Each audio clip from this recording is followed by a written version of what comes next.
Hello, welcome to the Gemsbach. Today's topic is Pikmin, a 2001 game developed by Nintendo.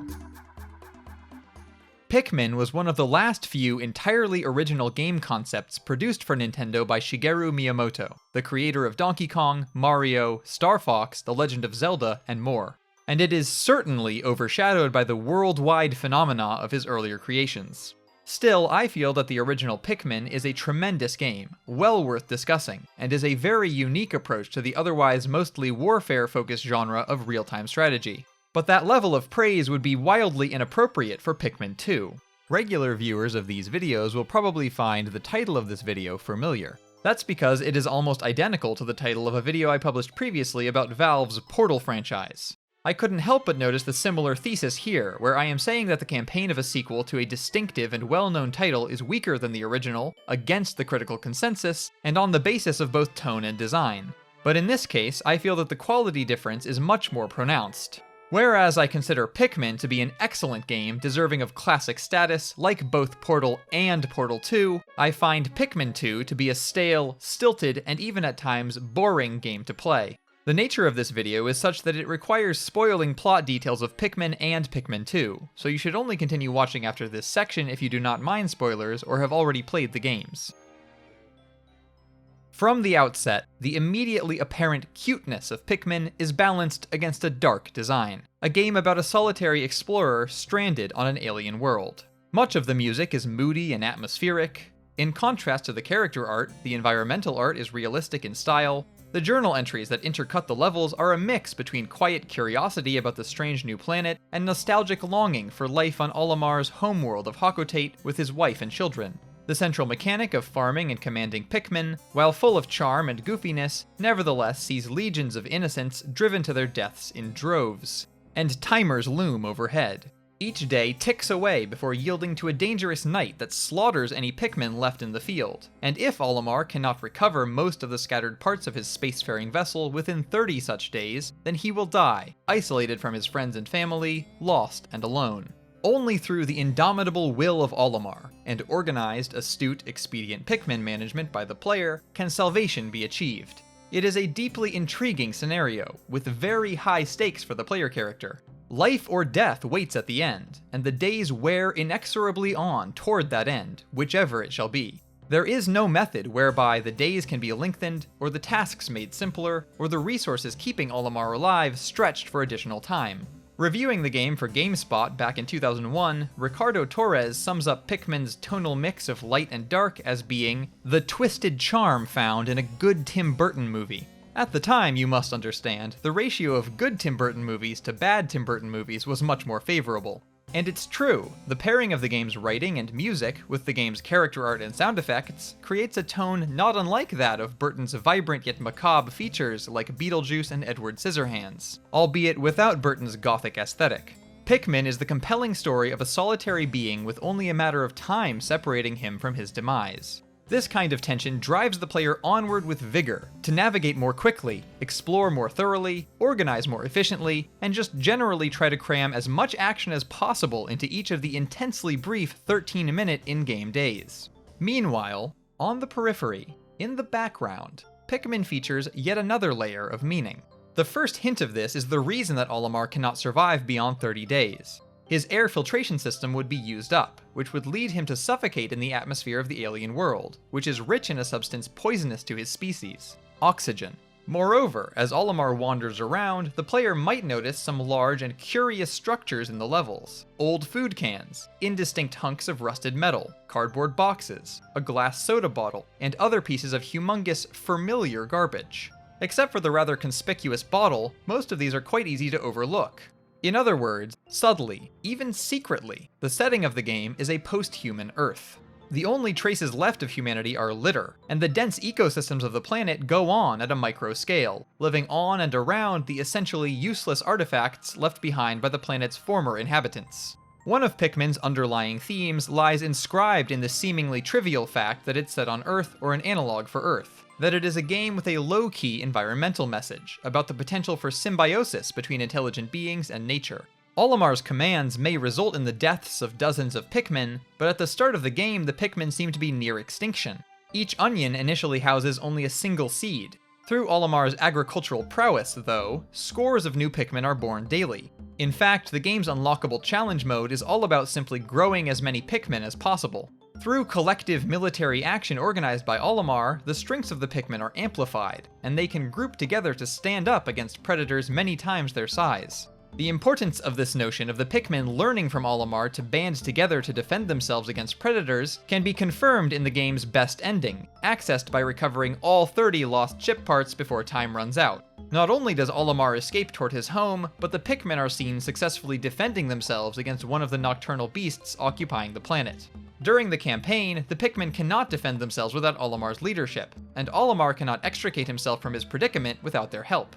This kind of mutually beneficial cooperation between intelligent beings and nature stands in stark contrast to the conspicuously absent human species, whose representatives in the game world are discarded material goods and other byproducts of humanity's exploitation of the natural world. The game begins in an area replete with large flat stumps, signs of human deforestation. The distant spring also features stumps, in addition to skeletal remains despite being an apparently lush region. You can even see the entirety of nature in the simple design of the Pikmin species that becomes your ally, a race of beings half animal and half plant.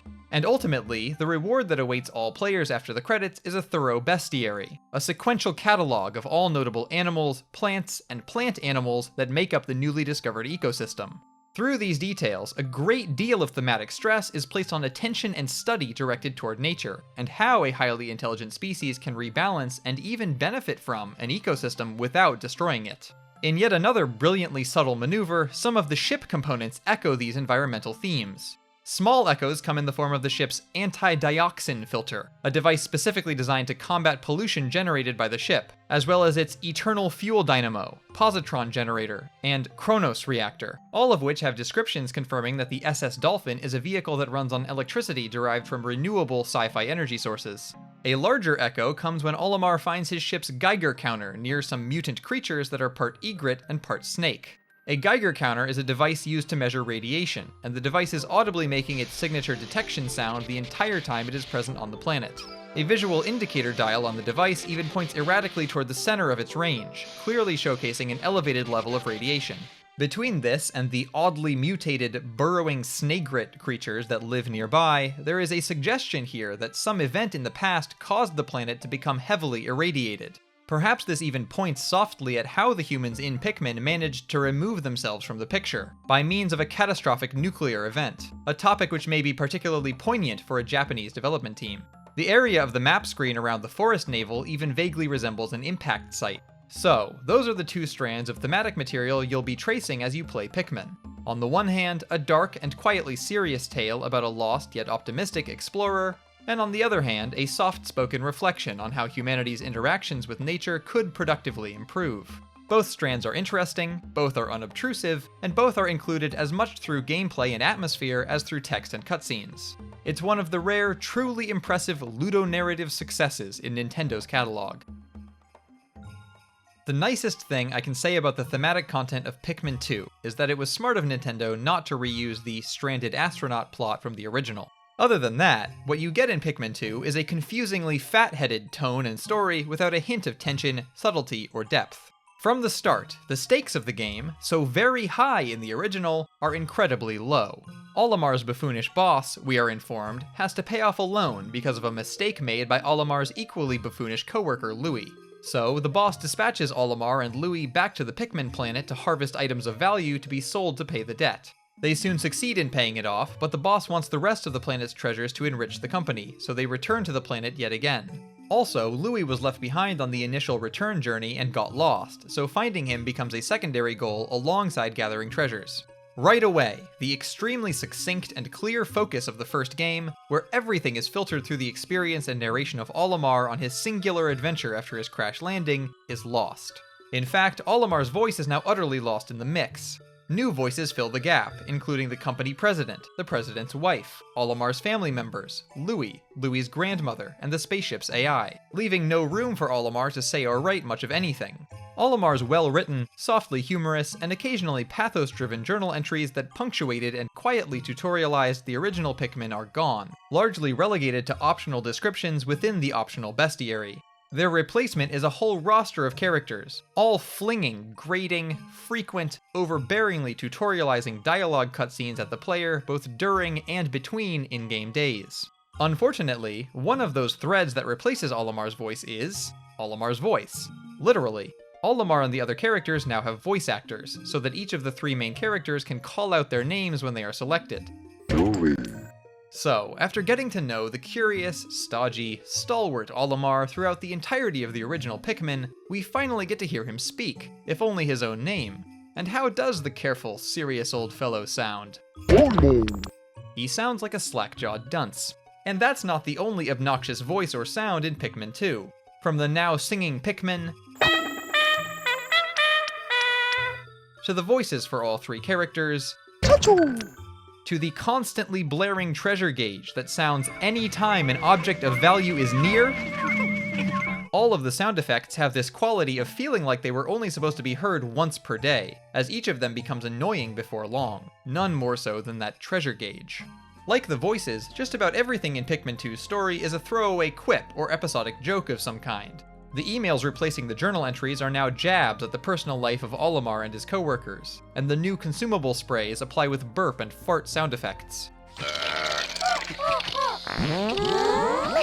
As it's a much longer game than the original, all of Pikmin 2's dumbed down and wacky aesthetic choices together can start to make you feel like you live in an apartment underneath a Chuck E. Cheese, and just want them to shut up for a few minutes so you can regain your sanity.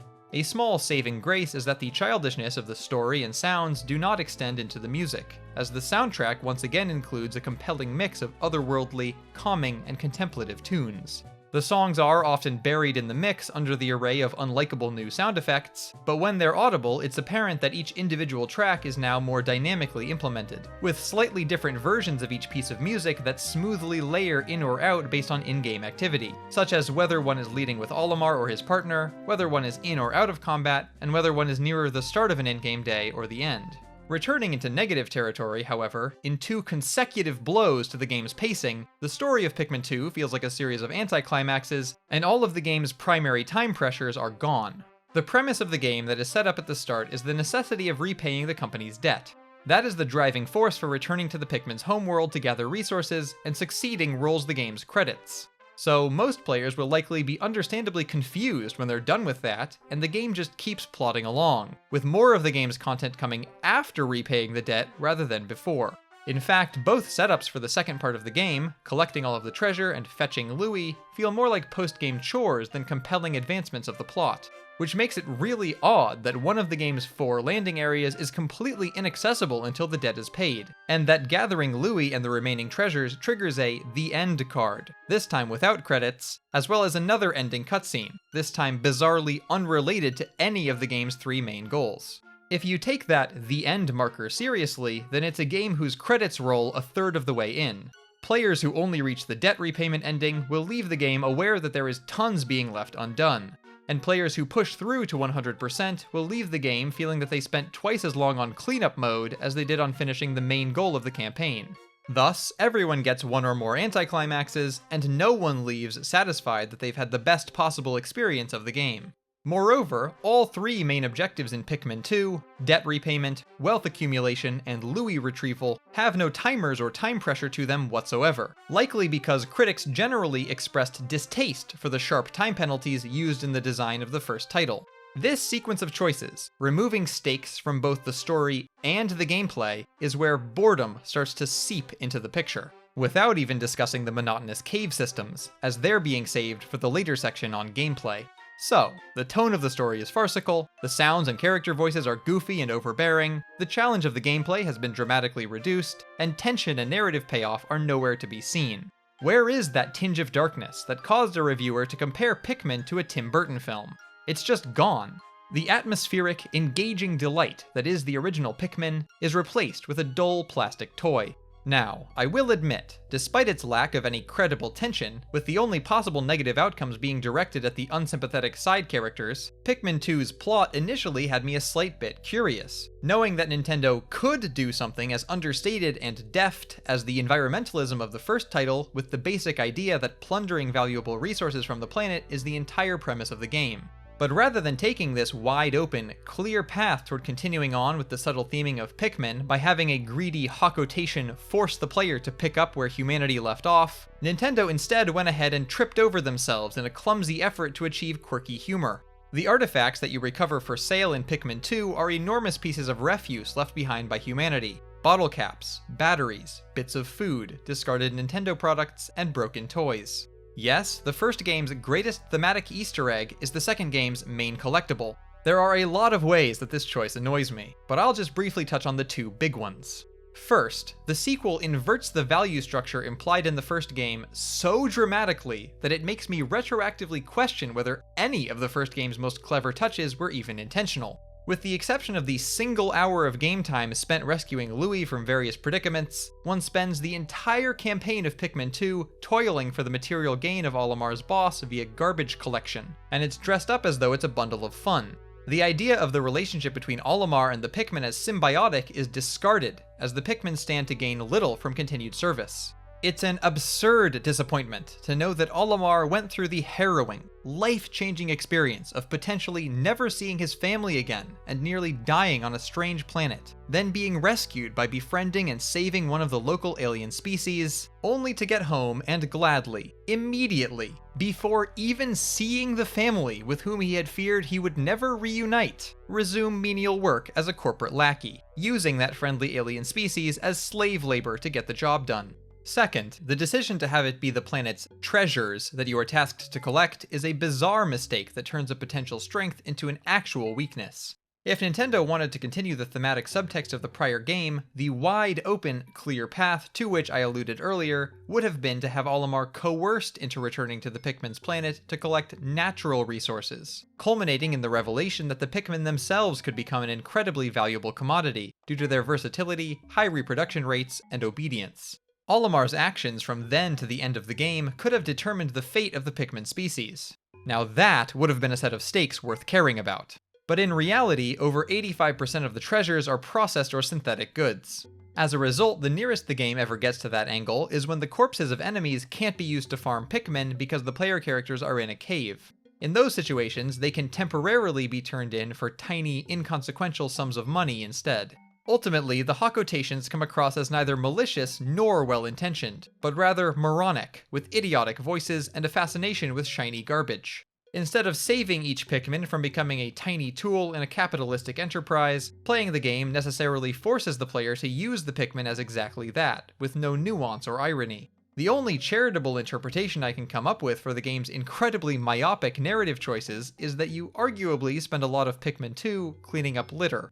You have to ignore just about all of the context, but that on its own could be an environmentalist kernel that ties the games together. It's pretty damn weak, and it doesn't do anything to help with the far-reaching tonal issues, but at least it's something. That's better than what the tone and story of Pikmin 2 seem to be blatantly providing to the player, which is nothing. In terms of its game mechanics, the original Pikmin is a pure, elegant work of art. From controls to level design to gameplay loop, it boasts an extremely high potential for engaging the player without wasting their time or losing their attention. Nintendo got herding and commanding the creatures through a controller interface almost perfectly right on their first attempt.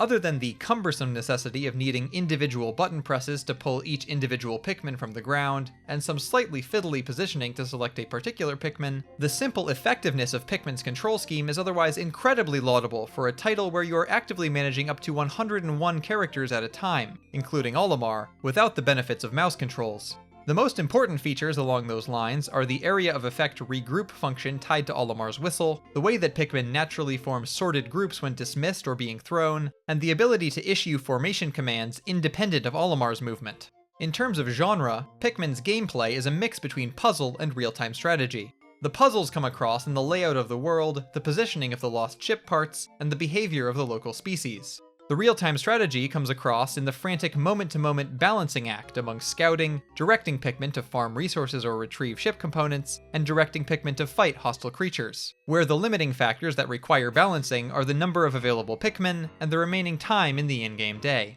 Thus, a player may choose to dedicate all or part of an in-game day to only farming additional Pikmin, or to only scouting for ship part locations and map awareness, but doing so may be risky rather than prudent depending on the circumstances. Time, after all, is the game's most inflexible finite resource, and days cannot be repeated under normal circumstances. As each color of Pikmin is introduced, more of each landing site opens up due to the unique abilities of each Pikmin type. Red Pikmin are superior in combat, and are fireproof. Their specialties could be summed up as being effective against hazards that move. Yellow Pikmin are capable of wielding objects, and are light enough to be thrown higher. The bomb rocks they can wield act sort of like keys, making yellow Pikmin sort of like lock pickers. Blue Pikmin can breathe underwater. As a result, there are broad swaths of terrain that are only safe or even accessible for blues. One type addresses a special hazard, another addresses a special puzzle, and the third addresses a special terrain.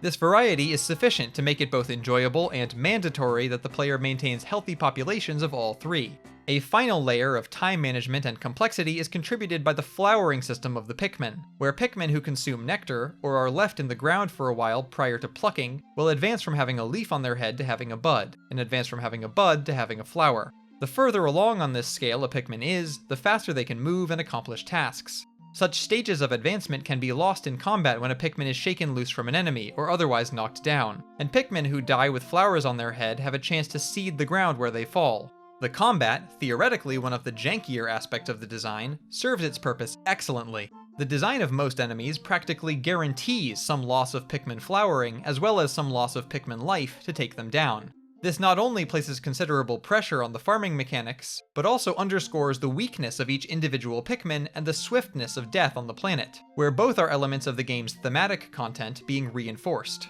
In terms of pacing, Pikmin is stellar. The in-game days, however hectic and stressful, are less than 15 minutes each, which makes for very digestible and modular play sessions. The calm downtime between days sees the player reading the journal entries, seeing Pikmin statistics, choosing where to land the next day, and listening to soothing music, forcibly slowing the pace of the experience in order to add additional texture to the otherwise consistently frenetic playthrough. Other than tutorial-style cutscenes that introduce key areas and ideas, the only in-game cutscenes that break up the flow of gameplay accompany successful location and retrieval of ship parts, adding some satisfying fanfare to the game's most important and rare collectibles. And speaking of the ship parts, there is a kind of straightforward brilliance to the developer's decision to have 30 lost ship parts and 30 days of air. Successfully getting a part each day ensures victory. If a day passes without retrieving a part, you know instantly that you're behind schedule. And if more than one part is retrieved in a single in-game day, you know that you're ahead. All in all, it's a game as tight in design as it is in duration. If you're aiming for the best ending, it ticks most of the design boxes for the type of game that my very first video set out to praise: short, challenging, and single player. With its precisely assembled obstacles, tough but fair time constraints, and interlocking puzzle navigation, playing Pikmin feels like a happy medium between playing Nintendo's best linear work, like Super Mario Bros. And Yoshi's Island, and playing Nintendo's best non-linear work, like Super Metroid and Breath of the Wild. If I had to sum up the design philosophy that seems to govern the gameplay of Pikmin 2 in just a few words, I would say broader, not deeper. There are more enemies, more collectibles, more Pikmin, more locations, and more mechanics. But few of them are additions that deepen the gameplay rather than acting as short-sighted redundancies, disappointing missed opportunities, or elements that slow things down. One of the very first changes to the gameplay that the player will encounter upon booting the game for the first time is probably Pikmin 2's most noticeable source of squandered potential, the dual leader system. Where before you could only control Lonesome Olimar, now you can swap between two captains, each controlling their own groups of Pikmin. First Olimar and Louie, then Olimar and the company president. The number of puzzle scenarios theoretically opened up by this change to the gameplay is immense. If one has played a fair share of puzzle games, then the opportunities for hypothetical new puzzles built around this change jump out at every turn. Here are some ideas off the top of my head. It could be required for each leader to open doors for the other leader. There could be a route that can only be accessed with one type of Pikmin, yet requires another type to complete, which can be thrown in further along by the other leader. One leader could position themselves with their Pikmin onto a raft that sets into motion, while the other leader must toggle gates to safely shepherd their waterborne ally along the way. And there could be enemies which have to be confused to become vulnerable by moving the leaders into certain configurations to draw the enemy's focus in multiple directions. These examples spring readily to my mind because puzzle titles that require the mutual control of two or more entities to reach solutions are extraordinarily abundant. Some examples include the Swapper, the Lost Vikings, Small Fry, Ib and Ob, Lemmings, Death Squared, Quirk, 2D and Top D, Thomas Was Alone, Snakebird, Trine, Brothers: A Tale of Two Sons, and the co-op campaigns of both BattleBlock Theater and Portal 2. But alas, for some asinine reason, Pikmin 2 almost never involves the player's access to two leaders in any unique puzzle scenarios requiring both characters. In fact, outside of the first tutorial segment, a couple spots where stumps behave like balance scales, and a single boss that focuses on whichever leader is active, there are otherwise no parts of the game that resemble any of those hypothetical examples I listed a moment ago. This is especially strange because there are a few parts of the original Pikmin where it is necessary to take different groups in different directions in order to access certain areas, hinting in a design direction that multiple leaders would have aided. Still, perhaps you hear all of this and you say to yourself, okay, but so what? Having two leaders isn't just for more interesting puzzles, it's for multitasking. Well, that would be a terrific thought, if that was actually in the game. But you don't get to play out each day as each leader, nor do you get to assign them tasks to automatically complete. You just get to swap between them as you go, and the main campaign of Pikmin 2 is an entirely single-player experience.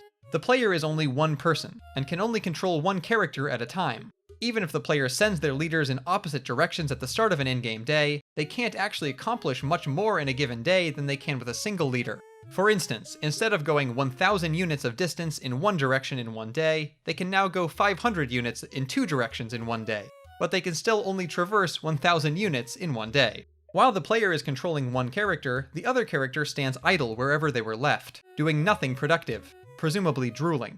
And the maximum number of Pikmin in the field at once is still 100, which must be shared between the leaders. So, absent any interesting puzzles or substantial conveniences afforded by controlling two leaders, this seemingly large change to the gameplay simply provides a slight organizational improvement, and saves one trip to or from the landing area every once in a while. That's it. This remains true in most situations even after obtaining the knapsack from the third cave, as, in an especially poor bit of design, its automation of returning a leader to the ship does not bring all Pikmin enlisted by that leader along with them. And on top of all of that, the dual leader system is one of the elements that makes the game a bit easier, as it's now necessary to have both leaders lose all of their health for a day to end prematurely, although the lack of an overriding limit on days makes this essentially a moot point. That is, there was already no consequence for failure in Pikmin 2, so it being less likely to fail due to having two leaders is not very impactful. Overall, the dual leader system isn't a negative addition to the game. It's just a conspicuously shallow mechanic, bursting at the seams with untapped potential.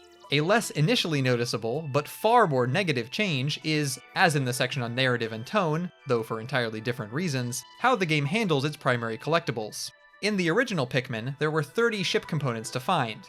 Each one was of vital importance to Olimar's mission, so successfully retrieving one stopped the gameplay to celebrate with a small cutscene of the ship receiving the part. In Pikmin 2, the primary collectible is discarded human trash, and instead of 30 such items, there are now over 200. So, there are over 6 times as many primary collectibles, and they are of sharply diminished importance to the player and to Olimar. Yet the gameplay-arresting cutscene showing the item being accepted is retained, now with an accompanying menu display to show the value of the item. Once again, this seems like a misguided attempt at humor, where the punchline of each cutscene is the outlandish name given to an everyday human item, such as calling a cap from a mustard jar a yellow taste tyrant. Haha. Using the science of making up a number that feels right to me, these jokes are sufficiently humorous to justify the cutscenes somewhere in the neighborhood of 5% of the time. But now let's consider some real, specific numbers about these item cutscenes. At 10 to 15 seconds each, measured from the moment control is taken from the player to the moment it can be regained, this adds up to about 40 minutes of just watching item acquisition cutscenes over the course of a completionist playthrough. This dramatic mismatch between the importance of the items and the amount of time spent on celebrating them is horrendous, and it's likely that a player will be annoyed enough by this to mash buttons throughout the cutscene after just a few hours of play, in the hopes of ending it a split second sooner. All of this would be bad enough on its own, but the ship's AI often piles commentary and tutorial cutscenes on top of finding new items, new areas, new Pikmin, new consumable spray ingredients, and new cave entrances. Its constant interruptions of gameplay start in huge abundance during the game's bloated, multi-day, multi-cave tutorial section, and take numerous hours before starting to amenably lessen in frequency. The widespread removal of time-based consequences would have made it easier for players to learn about new mechanics through experimentation rather than direct instruction. Yet every single solitary mechanic is now explained in overwrought text tutorials anyway. Rather than killing 2 birds with 1 stone, this is the lesser-known proverbial act of killing 1 bird with 1 stone, and then slamming that same already dead bird with a 2nd stone for no reason. And even setting aside its bothersome redundancy, the AI is still responsible for the obnoxious beeping noises used to indicate low health of a captain and proximity to a treasure. In the final assessment, the spaceship in Pikmin 2 could easily rank alongside Navi and Fi in the pantheon of intrusive Nintendo companion characters whose implementations are worthy of scorn. Cutscenes notwithstanding, the only attempt to add variety to the relentless march of hundreds of uninteresting items is that a small subset of them, 13 of the 201 to be exact, are treated as character upgrades. These upgrades are a mixed bag. 3 of them simply allow access to new areas or game modes, and are thus not actually character upgrades. And 4 others are upgrades to the leader's ability to participate in combat and survive hazards themselves, thus incentivizing the player to act against the core design and appeal of the game, which is solving problems by issuing commands to groups of Pikmin. The remaining 6 upgrade items are fairly straightforward positive additions to the abilities of the leaders, where it makes arguable sense to withhold them from the player at first. But that comes out to just 1 useful, non-detrimental character upgrade per about 4 hours of playtime. The most mixed bag by far, however, in terms of the quality of the changes and additions in the second game, would be the set pertaining to the Pikmin types themselves. The unique ability of the yellow Pikmin to wield objects has been removed, and replaced with them being resistant to electricity. This fairly neutral change does nothing but deaden some of the variety of the original. As the navigation of water by blue Pikmin was already arguably a form of hazard resistance, the puzzles in Pikmin 2 have now been reduced to a truly mindless exercise in matching the color of the Pikmin to the color of the hazard. Yellow for electricity, red for fire, blue for water, like one of those infantile block puzzles with slots for shapes. This change also removes the small layer of challenge inherent to handling explosives near the fragile Pikmin. You may fairly remark that this is a negligible difference in actual puzzle design between the games. But the reason that the original Pikmin is challenging has nothing to do with the puzzles themselves, and everything to do with solving the puzzles against the time constraints while balancing other concerns. That's what made it a good strategy title as well. Now that the player has infinite days to complete their tasks, the difficulty and required strategy had both already taken an automatic nosedive. So for them to also remove one of the few varieties in the puzzle solving, having to at least locate a cache of bomb rocks and clear a path between them and the target for the yellow Pikmin to navigate, is just gratuitous. And regrettably, the lowering of the difficulty does not end there, as it's time to talk about the new variety of purple Pikmin that was added. Purple Pikmin are beefy brawlers that deal as much combat damage as red Pikmin, are immune to the panic status effect, are resistant to knockback, have the fastest digging speed of any Pikmin, have a chance to stun enemies just by being thrown at them, and can fulfill the role of 10 Pikmin of any other color for moving objects. Their only drawbacks are that they have a reduced movement speed, which might matter if there were any serious overall time constraints to worry about, and that they can't be thrown very far.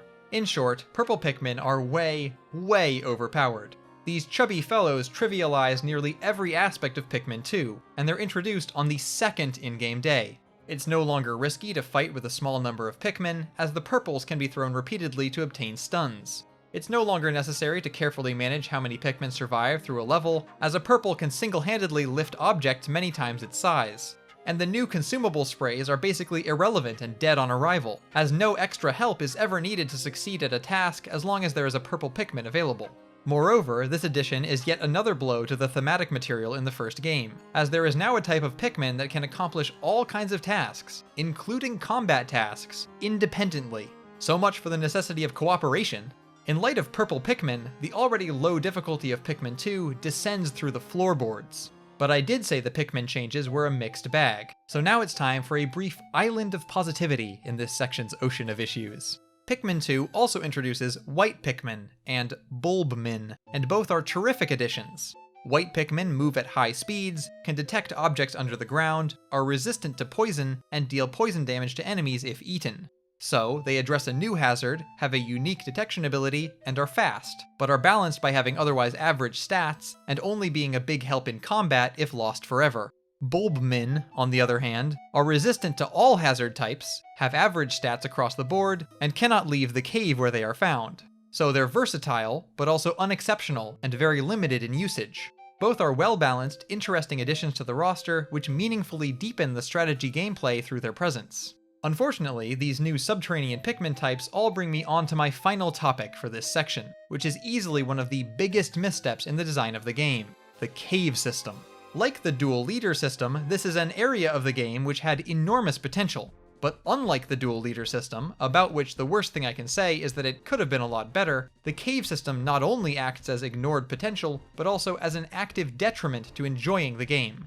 Basically, dotted throughout the 4 landscapes of Pikmin 2 are 14 cave entrances. Entering one begins what amounts to a simple dungeon level consisting of between 2 and 15 sub-levels. The caves contain the majority of the world's treasures, meaning that over half of the game will be spent inside of them, or between 10 and 15 hours of cave time. Despite this considerable emphasis, and the caves being yet another element that initially had me excited for something new and fun on my first playthrough, they quickly established themselves as an unwelcome departure from the standard gameplay of the overworld in many ways. First, the caves betray the logic of the game world in a way that deals yet another blow to the strong, clear theming of the original. Time doesn't pass at all while spelunking, so there is no distinction in a cave between the planet's relatively safe days and its seriously dangerous nights. This is in open contradiction to the first game, where the entirety of one of the landing areas, the Forest Navel, is underground, yet time passes normally there. Moreover, there are sub-levels in some caves that take place outdoors, where it just stays daytime forever. But even setting that weird fact aside, the time-exempt status of the caves begs the question: why are any Pikmin ever natively exposed to any danger in Pikmin 2 at nighttime? If they go in a cave, they're safe.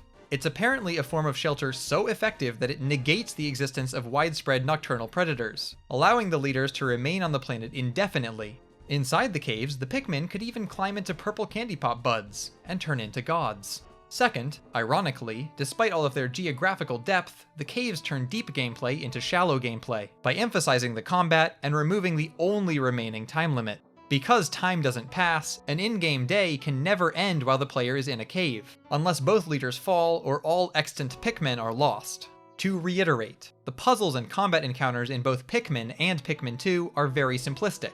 It is only the stress placed on those systems by having to prioritize and manage them against time constraints that creates layers of engagement and complexity. Imagine playing a version of Tetris with the automatically falling blocks turned off. Instead, you place blocks manually at any pace, under your full vertical and horizontal control. In both cases, it may superficially sound like a small and simple change to remove the time constraint, but in both cases it actually destroys the core gameplay by removing the necessity for on-the-fly decision-making. With the cave system, the focus of Pikmin 2 heavily shifts from energetic time and task management to a matter of incessantly farming Pikmin on the overworld, and then incessantly burning through them to clear the caves, all for the greater glory of the Hakotate Freight Company. Third and finally, the caves are slow. By their very nature, they involve multiple discrete areas broken up by copious saving and loading processes, which is a state of affairs that negatively impacts the flow of gameplay in much the same way as the item-based cutscenes and the ship's AI dialogue, both of which the caves also frequently include. Further, as each sub-level of a cave contains far fewer interactive elements than an overworld area, much more of one's time is spent passively watching and waiting while Pikmin laboriously carry objects around. Moreover, as one cannot gauge the length of any given cave prior to entering, and any cave may contain up to 15 sublevels, they telescope the length of a play session in an unpredictable, and thus often unwelcome, fashion. This would be like if some of the random battles in the tall grass of the Pokémon series could take over 30 or even 60 minutes to complete. Where the reliable and strict in-game days of Pikmin created what I called digestible and modular play sessions earlier, the inclusion of caves that are divorced from that system makes it so that the duration needed to complete an in-game day in Pikmin 2 is hugely variable and inconsistent. An in-game day spent on the overworld is still less than 15 minutes, but a day where just one lengthy cave is entered has the potential to take nearly 2 hours. If someone had told me before I played Pikmin 2 that, in order to reach full completion, I would be spending well over half of the game in slow, repetitive, minimally soundtracked, combat-heavy, cutscene and load zone-packed, underground dungeon areas, then, based on the experience of playing the original Pikmin, I would be forced to conclude that they were probably joking. Still, I may have believed such a warning, as sadly, the kind of egregious time wasting seen in the item acquisition cutscenes, constantly tutorializing AI, and caves of Pikmin 2 has been a staple of Nintendo game design from the late 90s onward. It is widely noticed, for instance, by players of Zelda titles like Wind Waker, Twilight Princess, and Skyward Sword, with a significant portion of the player's time dedicated in those games to obtrusive micro cutscenes for everything from opening chests for low-value rupees, to picking up crafting items dropped by enemies, to opening doors for entering buildings, to receiving unwanted advice from companion characters. Pikmin is an exception to this trend. Pikmin 2 is not. Hey, on the plus side, if both leaders are active when plucking new Pikmin, the time it takes to pull them out is halved because both participate. And, as I said before, there are a couple of worthwhile new types of Pikmin, as well as a more dynamic implementation of music. Oh, and some of the areas and enemy designs are brand new, not merely reskinned versions of areas and enemies from the first game, which is most of them. If these several positives were in service of a focused sequel with more carefully selected additions and changes, things would be looking pretty great. Like Portal, Pikmin is a game which has received nearly universal acclaim from critics for just about everything other than its duration, where critics have consistently underscored that each game is shockingly brief, taking less than 10 hours for a first-time player to complete. Personally, I've never seen a short duration as a mark against a game, and brief encapsulations of exquisite gaming experience like Portal and Pikmin recall for me the portioning of desserts in high-class cuisine. Low quantity, high quality. Nevertheless, the sequels to each game have rushed to address that criticism. But whereas Portal 2's main campaign only surpasses the length of Portal by a few hours, Pikmin 2 has enough content for players that reach its final ending to fill 25 hours. And just about every extra hour you get in the sequel feels like bloat. Unsatisfying, game logic breaking, tedious cave dungeons, endless collectibles providing endless grating cutscenes and a diminishment of glory and success, and a campaign that extends interminably past the conclusion of its ostensible main objective. Being a shorter game by cutting down on cutscenes and cave length, however, would not have saved Pikmin 2 from mediocrity. Its childish tone and uninteresting story, its destruction of puzzle and combat complexity through the introduction of purple Pikmin and the removal of time constraints, its baffling, near-total failure to take advantage of having two leaders in any meaningful way, and its clumsy reversal of the environmentalist subtext of the original, all sum together into a bland mess of a game. Is Pikmin 2 a bad game? I suppose I would have to say, no. It's just not a particularly good game. It doesn't live up to the legacy of its predecessor. If you only play Pikmin 2 until the debt is repaid, and you skip as many caves as possible while reaching that point, then it's okay. You'll have to ignore the horrible sound effects, voices, and tutorial messages, pretend the game isn't still giving you objectives at the end, be content to only have access to 3 overworld areas, and look past the superficial uselessness of the story, but you'll get some hours of new Pikmin experiences, uncovering the white and purple Pikmin, seeing new levels and creatures, hearing new music, and accomplishing the inherently satisfying task of growing and leading a gigantic horde of little leaf people. The original Pikmin, on the other hand, is a soft-spoken masterpiece. It's a game of such tight excellence in design and execution that Shigeru Miyamoto should be proud to list it as part of his legacy alongside Mario and Zelda. Apparently, Miyamoto's idea for Pikmin arose out of his time puttering in the garden. This makes total sense to me, as it's such a charming, contemplative, nature-informed work. I just can't help wishing that he had continued to apply that gardening influence 3 years later when working with the team behind Pikmin 2, to do some much-needed pruning.